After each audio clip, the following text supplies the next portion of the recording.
Kwaziwe vateereri, tinomuchingamidzai kuchirongwa The Second Coming of Christ chamunopiwa naPastor Gift Rodzi vekuNorth Zimbabwe Conference of the Seventh-day Adventist Church pamwe chete namufundisi Caston Betera vekuEast Zimbabwe Conference of the Seventh-day Adventist Church. Mustudio nhasi tina Proclaim Rodzi ndiye ari kutisira musign language. Mufundisi kwazai vateereri. Vateereri tinokuchingamidzai kuchirongwa. Tinoda kutenda hurumende yatinayo nhasi ine musoro wenyaya unoti Kristu ari kuitei kubva 1844. Kureva kuti kubva mugore ra1844. Okay. Jesu ari kuitei. It's okay, Pastor. Saka regai tibatangoenda mukati mekuverenga zvoko tiverengere Daniel 8 verse 11 to 14 mfundisi. Daniel 8 verse 11 to 14. Rukazvikudza kusvikira kumuchinda wehondo, rukamutorera chipiriso chinopiswa nguva dzose. Nzvimbo yeimba yake tsvene ikaputswa, hondo ikamutswa kuzorwa nechipiriso chinopiswa nguva dzose nekuda kwekudarika. Rukawisira pasi zvokwadi, rukafara pane zvose zvarwakaita. Ipapo ndakanzwa mumwe mutsvene achitaura. Zvino mumwe mutsvene zvaakati kuna iye wakanga achitaura, ko izvo zvakaratidzwa zvichasvika rini? Izvo zvechipiriso chinopiswa nekusingaperi nekudarika kunoparadza, kuti nzvimbo tsvene nehondo zvirege zvichitsikwa netsoka. Akati kwandiri, kusvikira madekwana namangwanana nezviuru 2,300, ipapo nzvimbo tsvene ichanatso. Bhuku raDaniel ibhuku rinotaura nezvekuguma kwenyika. Yes, Pastor. Now, pane umambo hwainzi hwaizoteverana, right? Kutangira paumambo hweBhabhironi. Yes. Kunosvikira kunogomera nyika. Ndizvo zvakataurwa muna Daniel. Chimwe chatakaisirwa pachena ndechekuti paumambo pahwaitsinana kutangira paBhabhironi, toya paMedo Persia, Greece, toita Roman Empire. Right. Then ndobva yadivhaidika kuti paEurope iriko nhasi. Saka chimwe chatakazonzwa ndechekuti mushure mekudivhaidha kweRome ichiumba Europe yatinayo, kwaizomuka utungamiriri hweThe Christian Church hwakamuka hukabata mumadark ages. Now Christian Church tikanzwa munhoroondo kuti chimwe chayaizoita chikuru kudzimaidza basa riri kubatwa naJesu kudenga. Munorevei kana muchiti kudzimaidzwa? Nemamwe manzwi kuita kuti vanhu vasanzwisise basa iroro. Sekudaiwo vanhu vakatanga kukurudzirwa kuenda kunoreurura kuvatungamiriri kwavafundisi. Ndendakunzwa ika pamati kudzimaidzwa ndaichifunga kuti muchaita rimwe vara rakatambanuka. Tikati kuvhiringidza, kuvharidzira, muda kuedza kureva kuti vaka-obstruct something like that. Exactly. Obstructa basa rinoitwa naKristu kudenga, kusanctuary. Right, mama some examples. Saka zvezvo kuti vanhu vakatanga kukurudzirwa kuenda kunoreurura kune munhu namufundisi. Alright. Munhu anoenda kumuprofita unoreurura svika panze pekureurura direct kuna Jesu. Nekuti ndiye ari pamberi paBaba, akamira pakati paMwari nevanhu. Vanhu vanga vakureurura kuvanhu. Right. Chimwe chinhu chataurwa zvakare pandima yataverenga kwanzi the Christian church yakawisira chokwadi chaMwari basa. Yes. Ndizvo shoko raMwari ndo chokwadi. Ndizvo. Chimwe zvechakaitwa neutungamiriri hwechechi kuparadza mitemo yaMwari. Okay. Inonyanya kubudira pamutemo wekuchengetwa kweSabata. Chechi yakabvisa mutemo weSabata. Kwakuisa panzvimbo peSabata remusi chinomwe vhiki kwakuisa Sunday. Musi wekutanga wevhiki. Kuti ichengetwe nevanhu. Ndizvona. Saka ndo zvakaitwa ndo zvekutaurwa papaseji yamativerengera mfuti kuyai saka vanhu vakatozopesera vadzimaidzwa ka vanhu vavhiringidzwa havachanoreurura kuna Jesu ndiye mumiririri wedu pakati pedu naMwari vakureurura kumunhu chokwadi hachichateedzerwa sezvachiri mubhaibheri Sabata rachinjwa kwakuchengetwa Sunday saka umwe ndosaka panzwa umwe akabva abvunza kuti handii same period futi paiitika zvese izvi pakaita kuti like pamutemo pamamuchitaura mutemo uya unorambidza vanhu kuti vapfugamire zvifananidzo nezvidhori vanhu vakatanga kupfugama pamberi pezvakaveswa handitozvona saka ndo pakabva panzi neumwe manje zvinhu izvi zvakadai soizvi zvinoramba zvichiitika kusvika rini pandima yandaverenga apa kubvunzwa kuti iko kudzimaidza obstructa basa raJesu mitemo yaMwari zvinhu zvakadai sokuyanzwana kuti Jesu amiswa padivi chechi yakuita zvinosvika rini zvinhu zvakadai so ndaunzwa ndauverenga mubvunzo ndobva zvanzi nemumwe manje akapindura panoperera 2300 days zatakadzidza kuti muchiprofita zvinoreva 2300 years zvikanzi ipapo nzvimbo tsvene ichacheneswa. Ndorikuona kati kapinduriro kaaita haana kuti direct zvinhu izvi zvinoguma 2300 achipindura mubvunzo wacho apindura nekuunza imwe nyaya inoda kutotsvakwa futi kuti chii chiri kuirekwa pana asi mhinduro yacho iri correct here iri correct kuti panopera 2300 years kakudzimaidzwa aka kanenge kapita kachipera right kudzimaidzwa uku ukati ndoda kuti uone uchenjeri hwaiitika pakupindura mubvunzo wacho handiti vatanga varatidzwa nhoroondo yeThe Christian Church munguva yeMother Ages yaNemzinda kuRome ichidzimaidza basa raKristu nezvese zvamataura ndobva paita abvunza akati kakuita aka kachasvika rii right saka kapinduriro kacho manje pataurwa chichaitika asi chinotoda kutsvakwa nao chichaitika chacho chapiwa pachinondotangira kunzi panopera 2300 days nzvimbo tsvene ichacheneswa.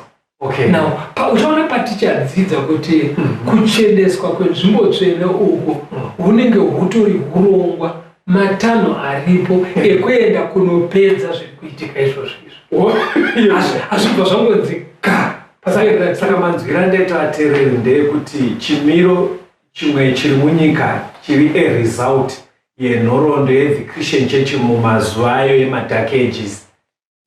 Bhaibheri rinoisa pachena kuti Mwari ane urongwa hwekuti panopera 2300 years dzatichatsanangurwa namufundisi pane urongwa huripo ndofunga hwokugadziridza dambudziko iri rakakonzerwa neThe Christian Church mumazuva ayo yeMark Ages. Tiverengeri pana Daniel 8 pavhesi ya 16 verse 16 right. Ndikanzwa inzwi remunhu richibva pakati pemhenderekedzo dzaurai richidana richiti Gabriel dudzira munhu uyu zvaaratidzwa.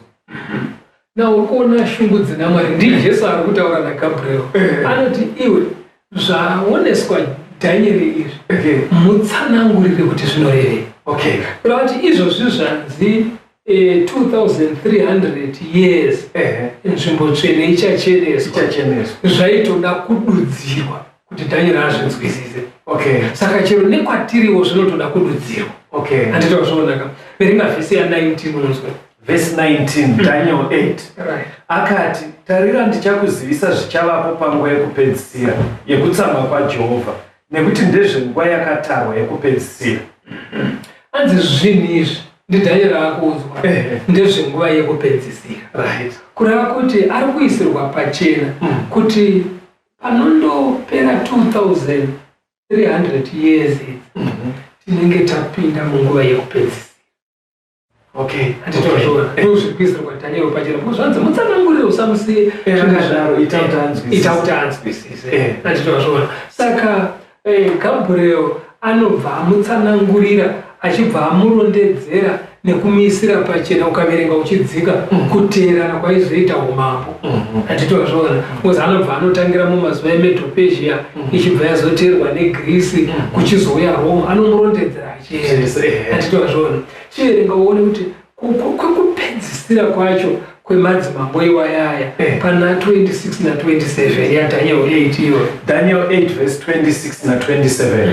Zvawakaratidzwa zvemadekwana nezvamangwanani zvawakaudzwa ndezvazvokwadi, asi iwe vanza zvawaona nekuti ndezvemazuva mazhinji anozouya.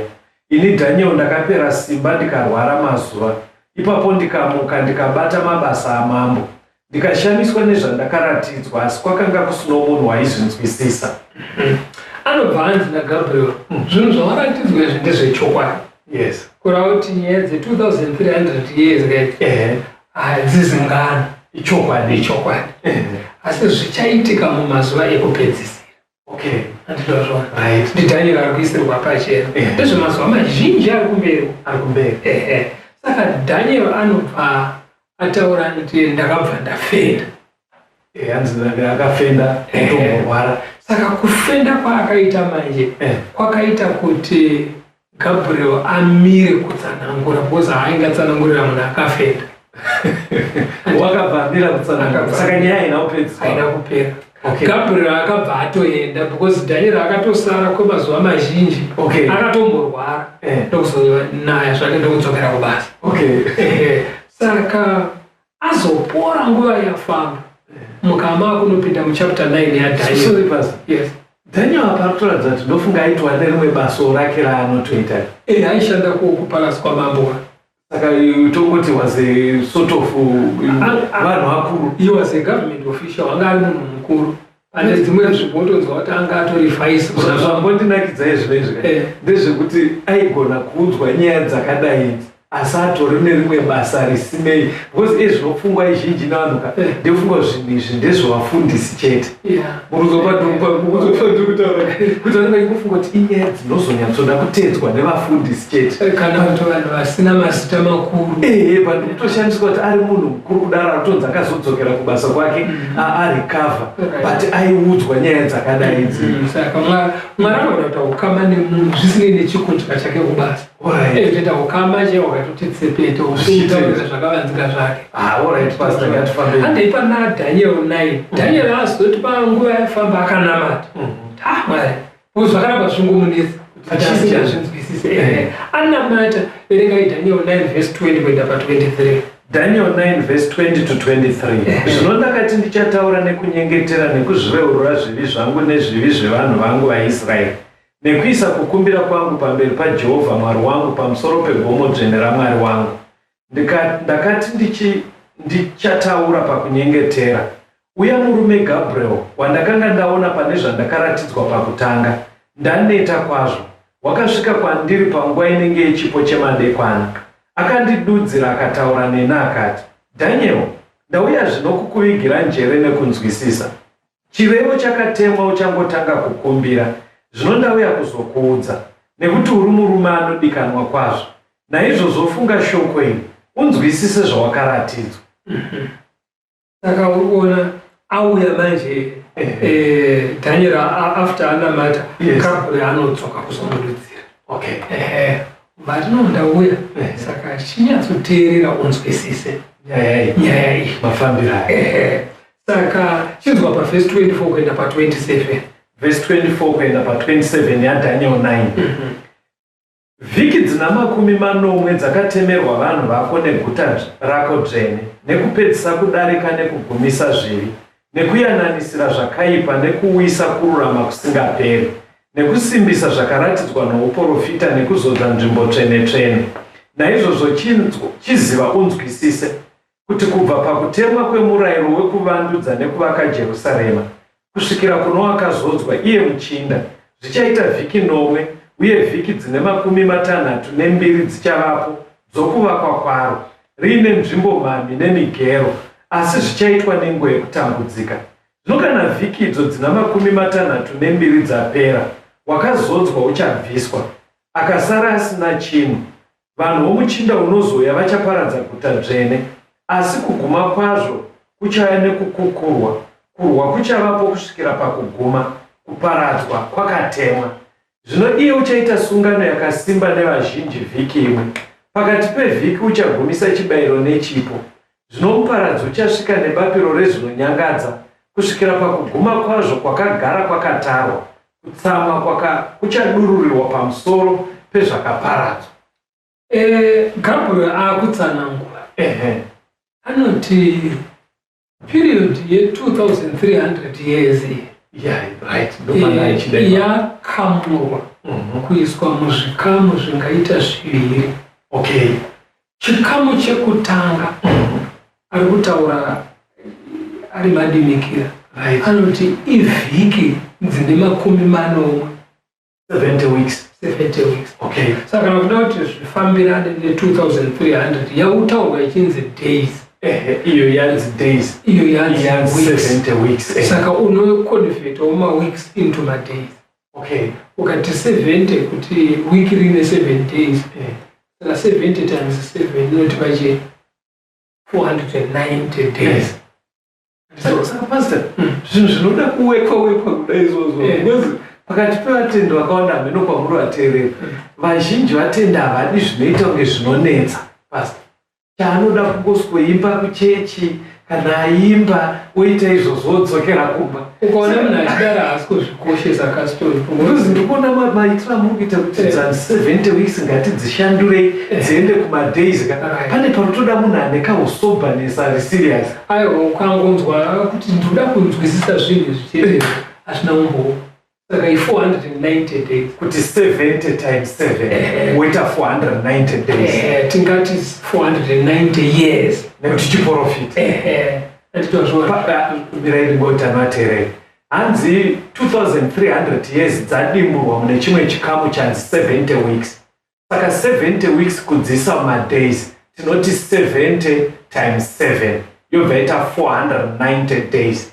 Asi nengari yekuti chiprofita chatiri kudzidza 490 days dziya dzinobva dzaita 490 years. Fambai basa. Saka dzadaro ndo dzichinzi pane vhiki rekutanga poita 69 weeks. 69 wadimburwa handitozviona, asi mukazoedha kuzosara vhiki rekupedzisira mukaedha zvese zvinongodzokera pa 70 weeks 490 years. Saka chichanzi chichaitika mu490 years hanzi inguva yakatsaurirwa vaIsraeri kuti vashandire kuponeswa kwavo sedzinza rakanga rakasarudzwa naMwari. Endewo ndo maizouyira Jesu ourawa kugumisa nyaya yezvibayiro zvaiitika musanctuary zviya handitozviona. Saka izvi zvakaitika, Jesu akafa, afa mukatarisa 490 mukabva mugore ra457 rakatema chirevo ichi kunatasexis kuti patange period iyi sekudzidza kwatiri kuita 490 munoona kuti inonotosvitsa mugore ra1834. Ndoda tite pastor, vanhu vangawandirwe nemetsi. Mirai timbodzwa kamboka, ungosopedzisa kametsi kako tambodzwa kambo kuitira kuti vanyatsofamba nesu. Yakanaka.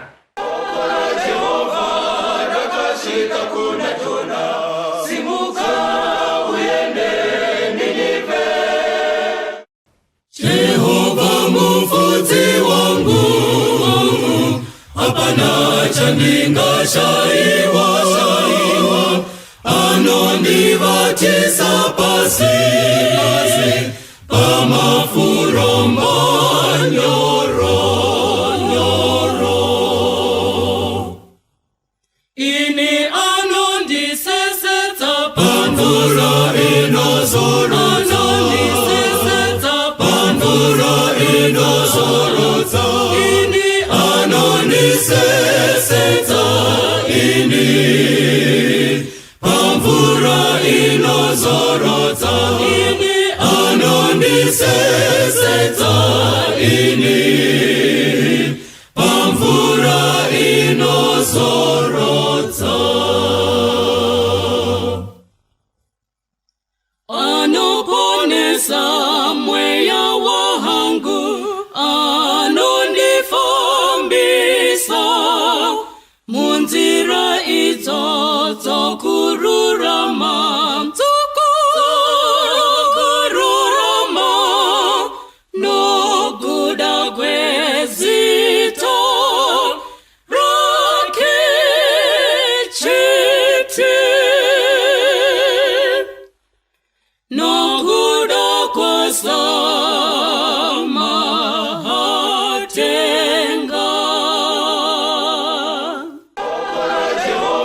muchingamidza vateereri tichienderera mberi nehurukuro yedu kuti Kristu ari kuitei kubva mugore ra1844.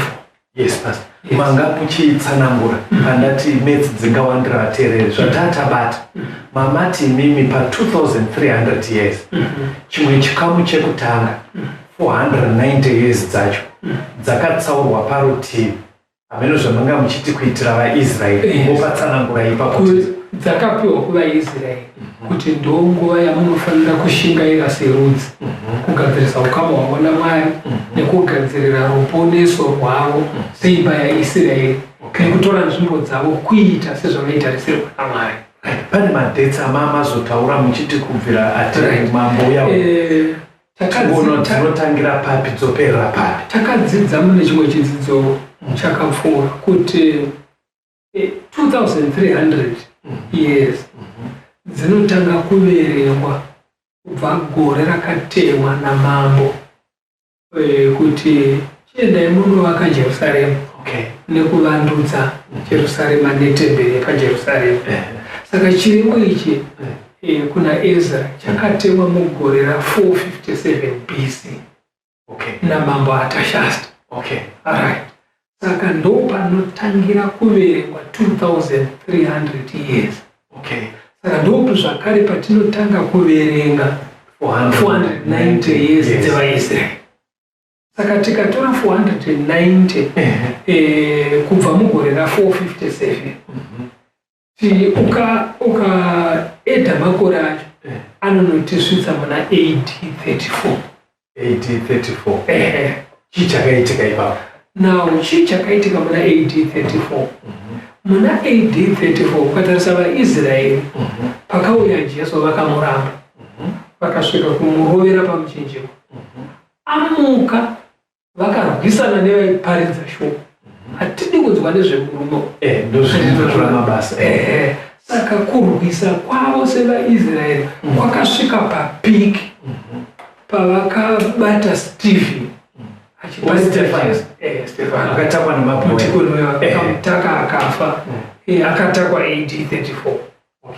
VaIsraeri vachiratidza pachena kuti hatidi zvachese kunzwa nezvaJesu. Pakatakwa nemabwe ndo pakabva patanga maKristu kuenda nevhangeri kubuda kuvahedheni nepersecution yaitwa paJerusarema yaitowenzera yekuvadzinga kuti chibudai kwavaienda kuvaitoenda vachiparidza. Saka muna AD 34 vaIsraeri vakabva vasaina kuti hatidi kunzwa nezveukama naKristu nekuponda Stephen. Saka ndo pakagumira 490 years dzavo dzatanga 457 BC dzopera AD 34. Apo paita. Saka mimi wateereri zvimwe zvinogona kuti netsei but zvatotokurudzirai ngobatai madheti waya anokugaidha zvimwe zvinozoita zvichijeka kuti 2300 years ne490 years dziri kutanga nguva imwe chete muna 457 BC. But 490 years dzevaIsraeri dzakapera muna AD 34 pakatakwa Stefani nemabwe nevana vekwaIsraeri atichifamberi. Saka ukachitora 2300 makore aya wosubtracta 490 ukasubtracta 490 kuti 2300 minus 490 kuti tikange tabvisa chikamu chevaIsraeri tione kuti kwasara period yakaita sei. Munogona kundipereka nguva mbichana pasi ndingoita izvozvo. 2300 minus 490 0 10 1 8 minus 5 8 1810.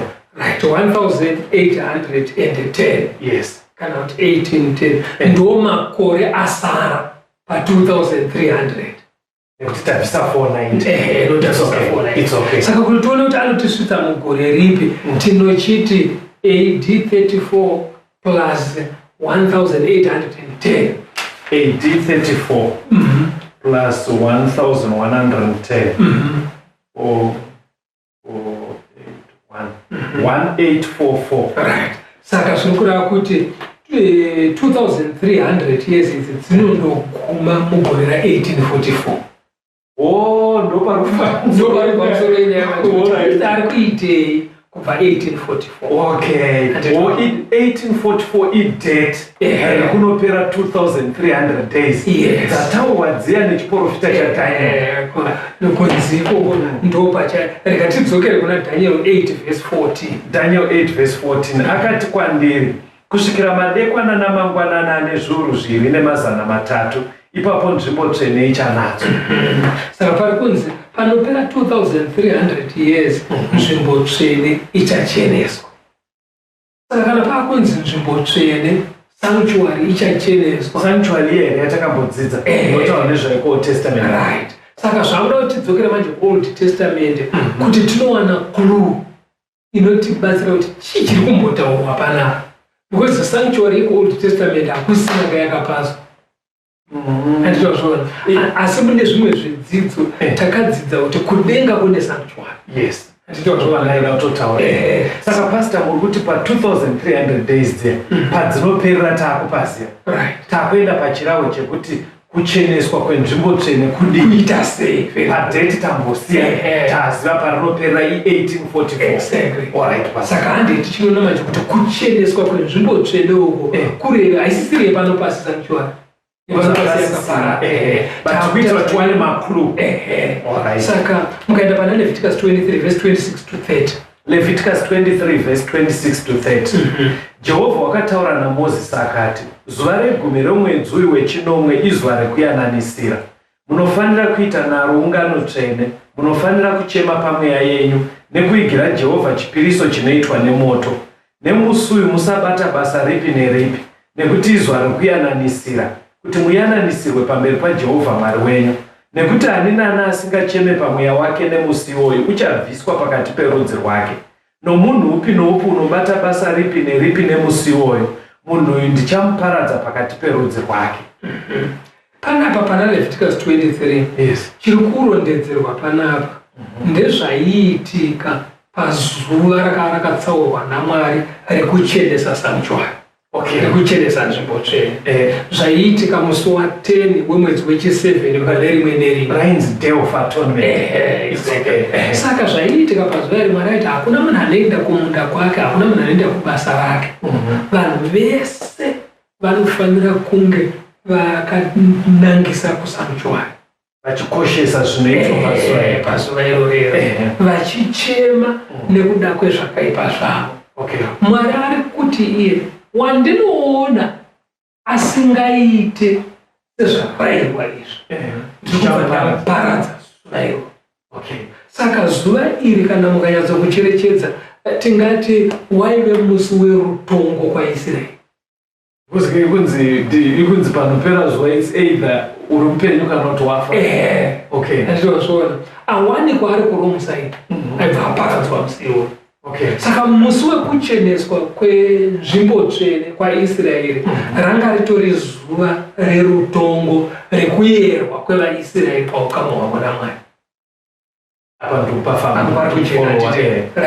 But tisati tasvika pazuva iri rekunatswa kwenzvimbo tsvene. Iri ranzi musi wa10 mwedzi wechi7. Handei kuna Leviticus 5 tinonzwa zvaiitika mukati megore rese tisati tasvika pazuva iri.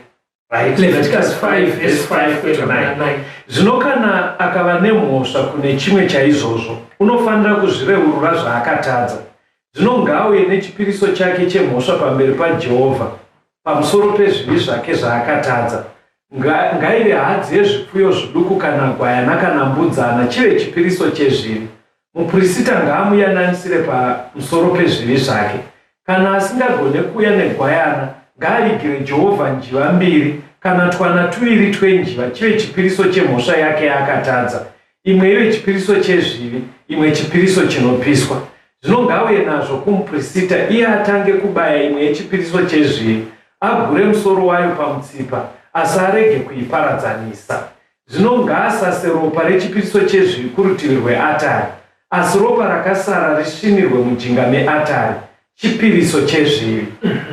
Now panapa chichirutaurwa mukaverenga Leviticus 5 naLeviticus 4 vateereri inokuburitsira zvaiitika zuva nezuva kwaIsraeri.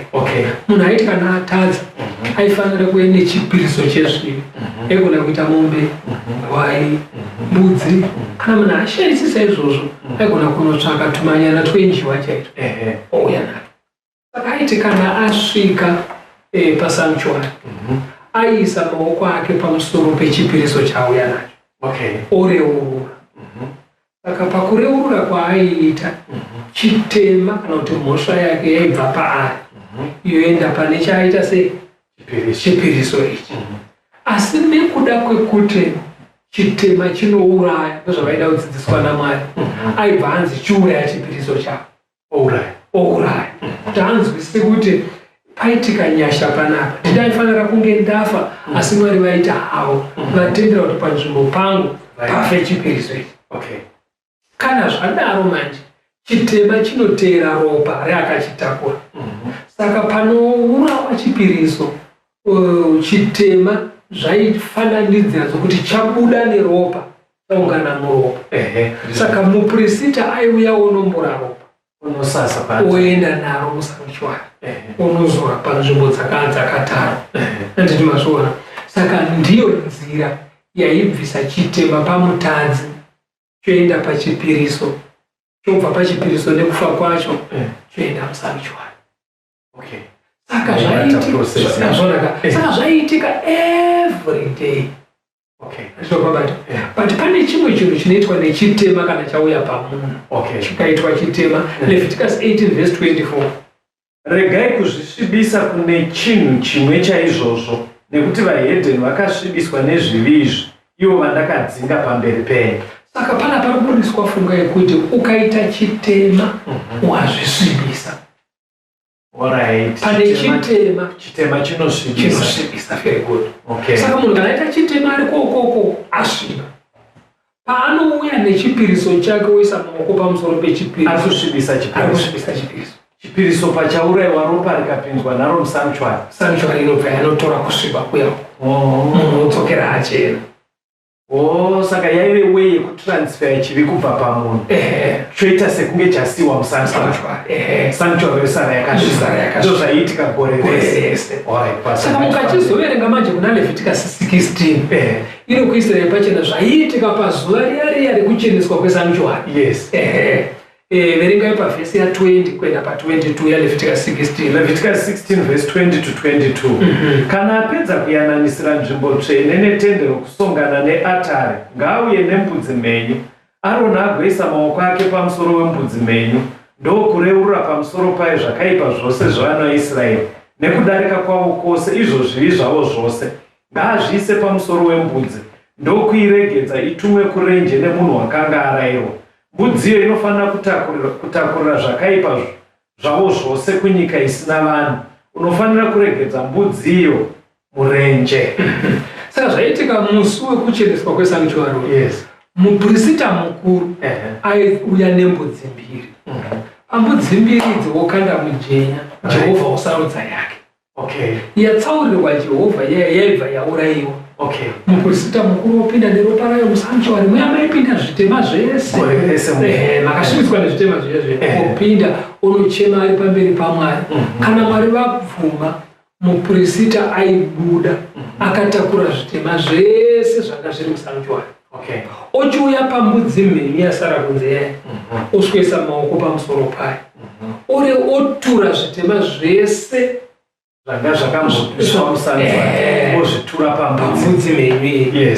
Yobva yatakurwa iri mhenyu yoenda inoraswa kurenje. Saka pakadaro hapasina kazvivi zvasara pasanctuary. Sanctuary yachena. Ndo cleansing yaitwa.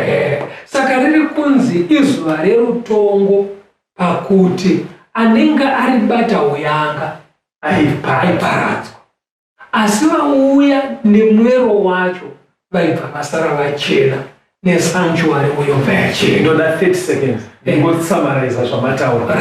Throughout the year vateereri, munhu paaiuya nechipiriso achireurura, ropa rozosaswa musanctuary yaive nzira sekunge kutransferwa kwezvivi kubva kumutadzi zvoenda pachipiriso zvosiwa musanctuary. Ka1 pagore, dheti racho riri 10 mwedzi wechi7, vainatsa sanctuary. Muprista aireurura zvivi zvese zvanga zvawiswa kusanctuary, aizvireurura pambudzi yekurasira yainzi Azazeli. Iyo yobva yanoraswa, sanctuary yaisara yachena, ndo yainzi cleansing of the sanctuary. Very good. Yes, Pastor. Saka kucheneswa kwenzvimbo tsvene kwaiva nezvinhu tu. Kubviswa kwezvitema zvaungana musanctuary zvonoraswa. Kwakuti mutendi asara achena nekusingaperi. Right. Nerutongo kune varamba. Very good. Andizongabata. But ibva waverenga tisati tanzwa kapo, verenga vaHebrews chapter 9. Toda kuverenga verse 1, 6 na7 umbotimira. Hebrews 9 verse 1. Zvino nei sungano yokutanga yakanga ine mirayiro yokushumira Mwari nayo neimba tsvene yenyika. Verse 6. Zvinhu zvakati zvagadzirwa saizvozvo, vaprista vaipinda mutebhanekeri yekutanga nguva dzose vachibata mabasa okushumira Mwari. Asi mune yechipiri muprista mukuru waipinda ari oga, kamwe chete negore, asingapinde neropa, asingapinde asine ropa raaizvibayira iye nezvivi zvevanhu.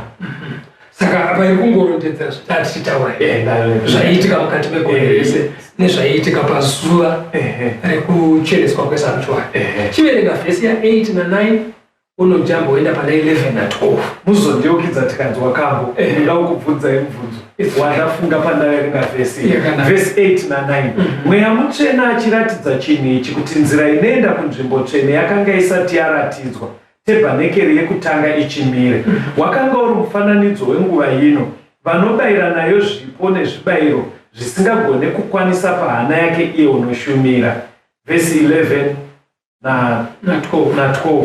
Asi Kristu akati asvika ari muprista mukuru wezvinhu zvakanaka zvinozouya, akapinda nepatebhenekeri yakapfuura pakukura nepakukwana, isina kuitwa nemaoko, ndiko kuti isatiri yekusikwa kuno. Haana kupinda neropa rembudzi kana remhuru, asi neropa rake chairo, kamwe chete, zvikapera panzvimbo tsvene akatiwanira rudzikinuro rusingaperi. Saka zvangozi izvi zvaiitika musanctuary pano pasi. Yes. Asi musanctuary chaiyo iri kudenga. Jesu anditi akafa pakaufa. Yes. Achifira zvitema zveduva. Yes. Ndobva akaita chipiriso. Akaita chipiriso. Ndobva amuka. Mushure mekumuka akanopfeka hembe dzemuprista mukuru. Okay. Anditi wazvona. Akanopfeka dzeuprista. Saka ari kunzi akazonopinda muimba tsvene yekudenga. Right. Anditi wazvona. Ari kunoitei basa raitwa nemuprista mukuru pano pasi. Ndora sanctuary chaiyo. Saka patiri kudzidza manje kuti panonopera 2300 years sanctuary yokudenga inocheneswa sei? Papinda muprista mukuru Jesu manje. Saka kubva 1844 papera 2300 years. Yes. Ndo pakapinda Jesu musanctuary yokudenga kuti atange basa rekuchenesa nzvimbo tsvene. Ndobva vataura makasimba kudaro, ndiraitidzwe kamwe kuti pakurukureka papa.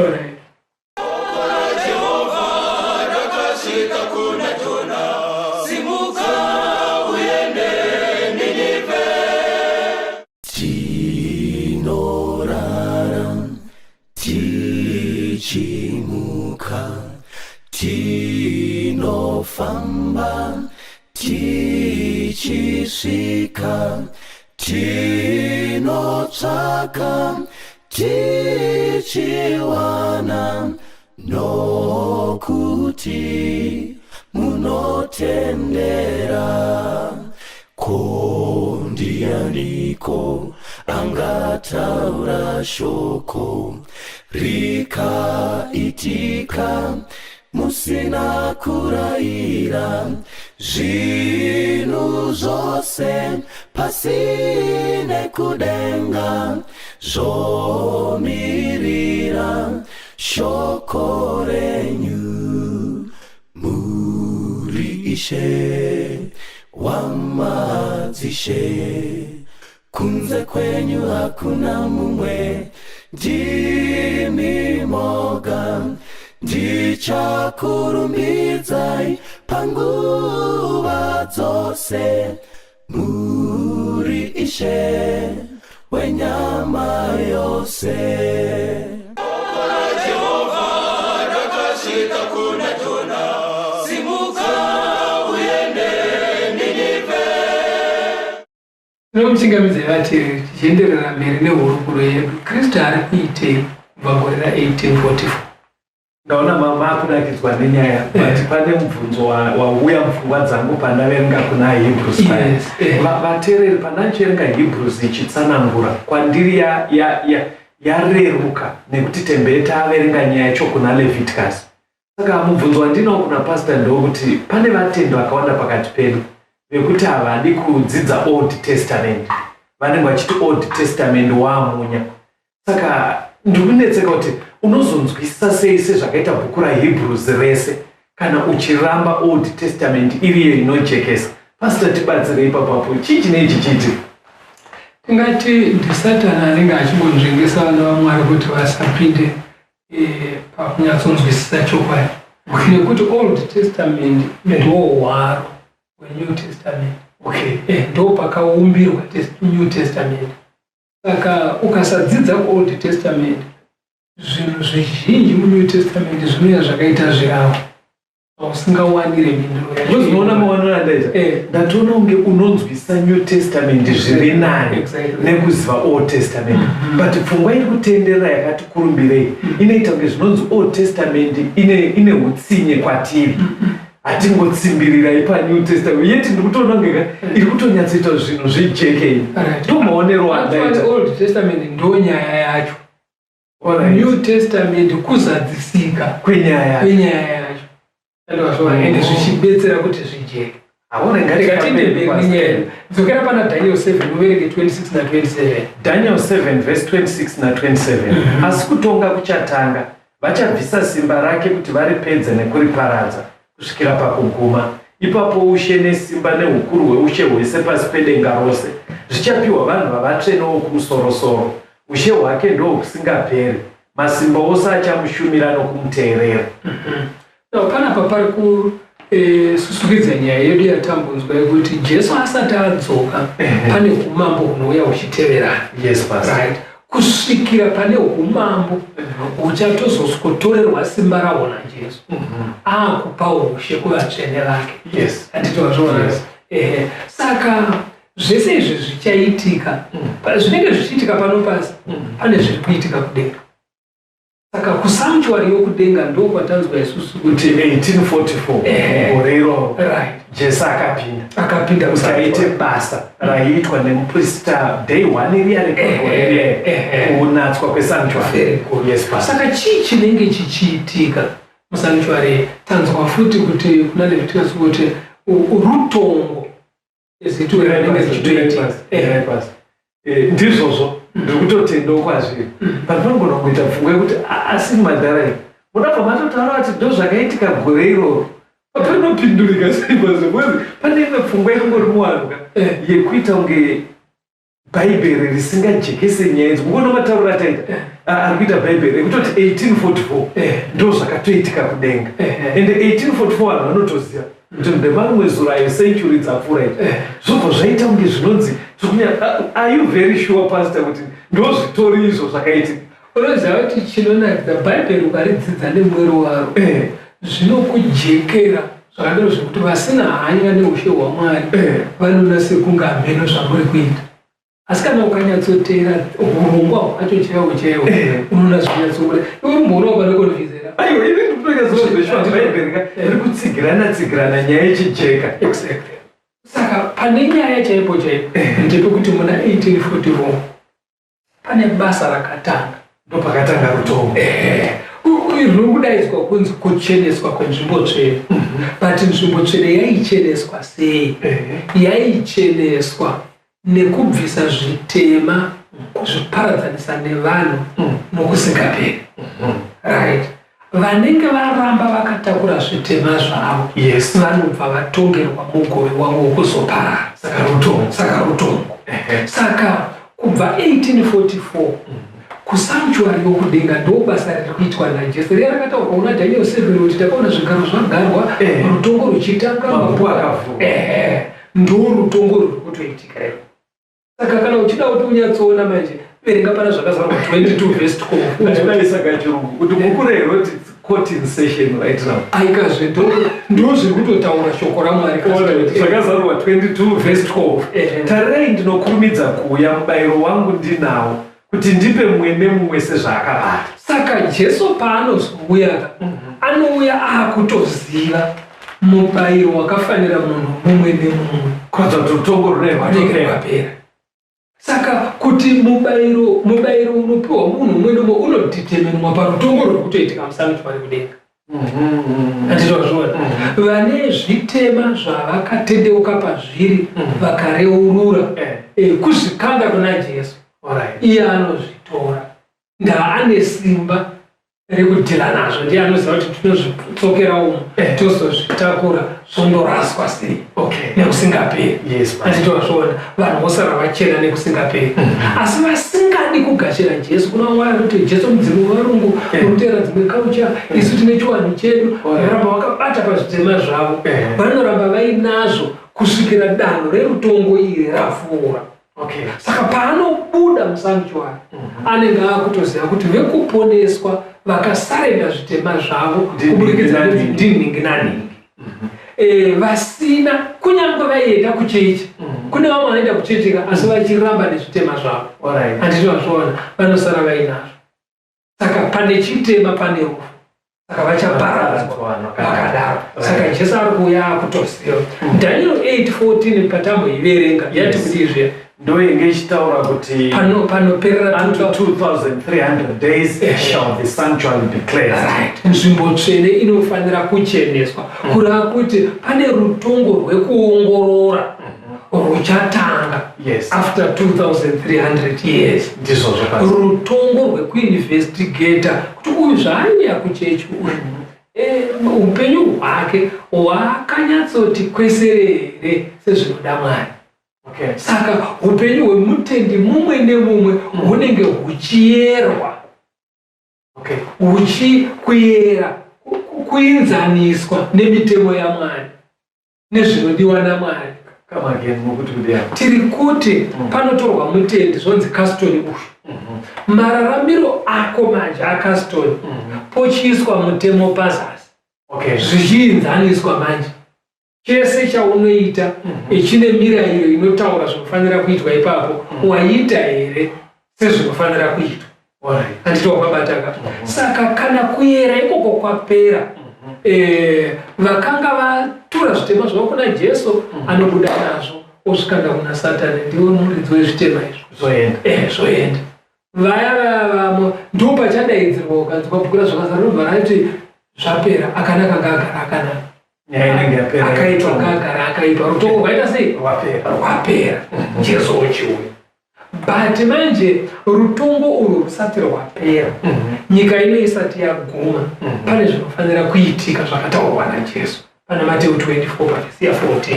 Matthew 24 verse 14 ivhangeri yeushe ichaparidzirwa munyika dzose chive chapupu kumarudzi ose ipapo kuguma kuchasvika. Pane message inofanira kuenda pasi rese ivhangeri yeushe na uvhangeri inonzi iyi yeushe unozva mazano kwakawanda mavhangeri chakati anekake kavhangeri ari muzasi medombo anekake ari muhore anekake but hanzi vhangeri yakamirirwa kuti nyika izoguma yakaita sei pasi inonzi yeushe ivhangeri inosimudza Jesu samuponesi anditi wazvaonaka kurava kuti yomusumudza futi saishe.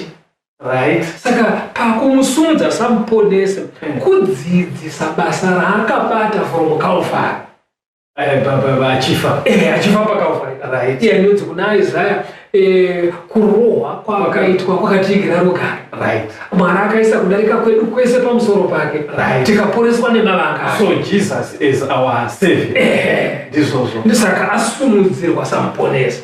Kumusimudzira saishe manje kuita sei kumusimudzira saishe tisati tabva pamuponese paKalvari akovara asi anozomuka unomira semuprista musanctuary yokudenga as our high priest.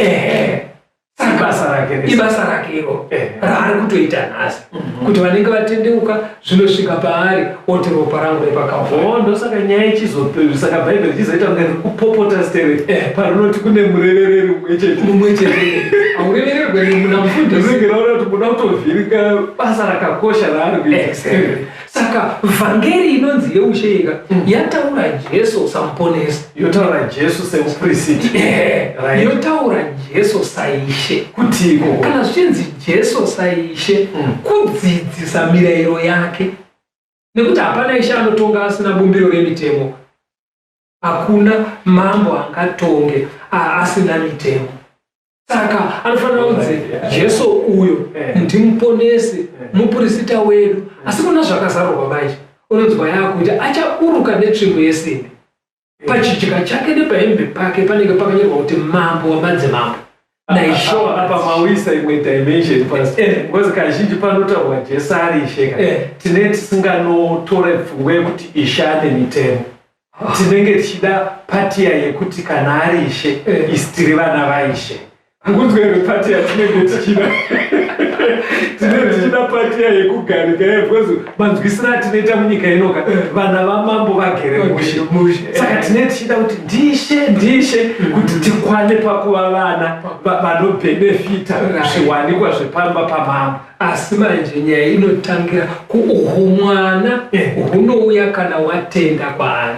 Pastor apa mataura imwe dimension yatondijekera ndiri muno mustudio because zvinhu zvatinototaura sevatendi kuti tiri vana vamambo tinenge tichitofanira kuti is king of kings lords of lords anditika but pfungwa zhinji yandakaona inenge iri matiri ndeyekuda kuti ave mambo kuti stivo vana vamambo. Amunoona zvinowanikwa munyika yatirika ndezvekuti kazhinji eking anditika vana vake vagere mushe. Life chaiyo zviwanikwa vanenge vagere mushe. Saka kazhinji mukatidzwa pastor paya tichiti king of kings lords of lords tinoda kuti tikwane pakuti tiri vana vamambo panhaka tiri tiwane zviwanikwa. But usakangamaka kuti kune mamwe madzimambo asitori navana. Saka anenge ari mamwe. Saka Mwari anogona kungoramba ari mambo iwe usiri mwana wake. Unoita mwana nekutenda nekuteerera. Zvinotaura James kuti mushure mekutenda unofanira kuteerera because baba vako ndishe ane bumbiro remutemo. Saka ndovhangeri yeushe. Saka haipatsanure mazuva ano kune tendenzi yekudimbura vanhu vangomhanya nechipenga chayo chekungoti ndimponesi ungomira vakadaro wosiya peuprisite nepeushe. Hatiti mazvaonaka. Verenga Malakai chapter 4 verse 5 na 6. Malakai 4 verse 5 na 6. Tarirai ndinotumira muprofita Eria, zuva iro guru raJehovha rinotyisa risati rasvika. Iye uchadzorera mwoyo yemadzibaba kuvana nemwoyo yevana kumadzibaba avo, kuti ndirege kuuya ndirove nyika nekutuka. Saka Mwari anoti iye kuguma kusati kwasvika kunotanga kutumwa Eria muprofita. Nekuti vhangeri raEria meseji inenge inaye Eria ndeyekudaidza vana vaMwari kuti vamire panzvimbo dzavo dziri correct. Eria ukunetsana namambo avo Elijah kuti vanhu vaMwari vamire pavanofanira kumira vantize hasha dzaMwari. Ndinozvona. Saka asi ichi chirahwe manje. Ndibatsire pastor mabva maita zvakanaka. Nyaya Eria ndakamboibvunzwa navateereri vachiti naye Eria achauya rii. Verenga Mateo muBhaibheri paripo pekuti hanzi Eria anofanira kutanga. Verenga Mateo 17 verse 8. Manzwa here mubvunzo. Ndatounzwa saka ndinokupa verse zvakaswera. Unogononokereka wabata. Mateo 17 verse 10 kuenda pa13. Vadzidzi vakamubvunza vachiti, vanyori vanotaurireiko vachiti Eria unofanira kutanga kuuya? Akapindura akati, Eria uchauya hake avandudze zvinhu zvose. Asi ndinoti kwamuri, Eria wakatosvika, asi havana kumuziva. Asi vakamuitira pavakada napo. Saizvozvo mwanakomana womunhu uchabva wotambudzwa navo. Zvino vadzidzi vakanzwisisa kuti wakavaudza zvaJohani Mubhabhatidzi. Andiri kuona vadzidzi vaitozwisisa sezvaunotifungewo kuti Mesiya kuti azouya kunofanira kutanga kwauya Elijah. Handitozviona. Ndikungozviti muri Mesiya sei Elijah asati tamuona. Ndopakanzi naJesu. Aiwa, ipapo muri correct pakuti Elijah ndiye anofanira kuuya. Wovaisenda makupfungwa yataura naMalakai. Zvikanzi muri correct. Muri correct. Kuti Elia ndiye anofanira kutanga kuuya. Asi chirichidzai kuti akatouya. Kana muchi kureva uko Testament ere. Aiwa, anobva atsanangura baba. Hanzi ivo vakanzwisisa kuti aireva John Mubhabhatidzi. Ndiye ainzi Elia. Saka kana zvichinzi Elijah kuri kurehwa message yakafanana naye kudzosera vanhu unoziva paMount Carmel panoti kana Mwari munamate kana muchida bhari endai kuna bhari. Elijah anouya nemeseji yakananga chaiyo yekuti munhu anodecide obva atora divi rake. Saka ndo zvakauya zvichiita John Mubhabhatidzi achigadzirira kuuya kwaJesu. Aiparidzira vanhu John ainyatsoisa pachena. Saka pese Jesu paanotora danho guru pane meseji inotungamira. Ndoiri kunzi Elijah's message. Elijah iyo. Haasi munhu. Haasi Elijah. 30 seconds. Vateereri. Panonzi Elia achauya kana kuti Elijah's message. Pari kutaurwa message inotodzera zvakaitwa naElijah woku Old Testament kuti aisa pachena asinganzvenge achiratidza vanhu kuti vanamate Mwari sezvinodiwa. Ichi chimiro ichi ndo chakaitwa futi naJohn Mubhabhatidzi Jesu paakauya kekutanga. John Mubhabhatidzi aiudza vanhu chaizvo achinanga zvinodiwa naMwari. Saka hanzi pese Mwari kana akuita danho guru anotanga atumira message. Saka Bhaibheri parinoti Elijah achauya, hakusi kuuya kwaElijah munhu as a person, kuuya kwemessage inenge ichinanga ichiudza vanhu zvinoda kuitwa kuti vagadzirire event inenge yakutera. Saka tisati onekana nevateereri. Yes, Pastor. Kuna ana 1840 kuenda ku1844 vatendi vaibva mumakereke akasiyana-siyana especially kuAmerica vakaungana vakatanga kuparidza. Ivo mupfungwa mavo vaiti pari kupera 2300 years idzi 1844 Jesu ari kuuya. Ndopa vakarasika ipapo. Handitozviona. Saka vakaparidza zviya zvekuti vanhu vakati mai vanhu zviya zvekuti vanhu vaiti nopanapa vaifanira kumira panzvimbo dzavo vakabva vamira panzvimbo dzavo. Handitozviona. Na uchaona futi kuti kana takuenda pakunodzoka kwaJesu kechipiri padanho hombe pane message inofanira kuenda kuvanhu. Isinganzvengi iri straight yekuti munhu anonyatsozviona kuti zvataurwa panapa ndezvizvi ndofanira kuita ichi nechichi. Ndo Elijah message takanangana. Saka Jesu ari kuitei kubva 1844 pindurai akatimiririra musamuchiwari rutongo rutorionisu ari kureverera vanobvuma nekuzvininipisa. Hatiri mazvova vanenge varambawo havo vachizvisainira death sentence. Asi message iri kuenda kuvanhu ndeyekuti kudenga kuna Mwari Jesu achadzoka kuzotora vakaita kuda kwake, vanenge vamugamuchira vatenda vamuteerera.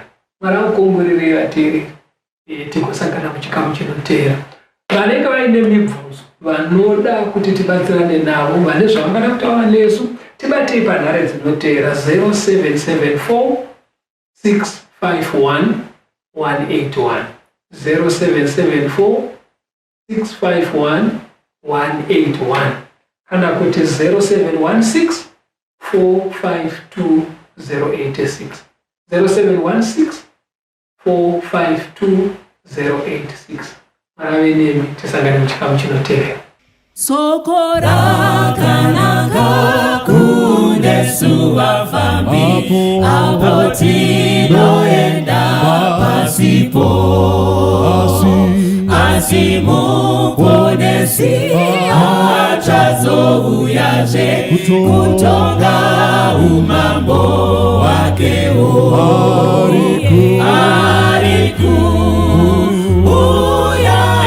arikukasika Jesuzve arikudzoka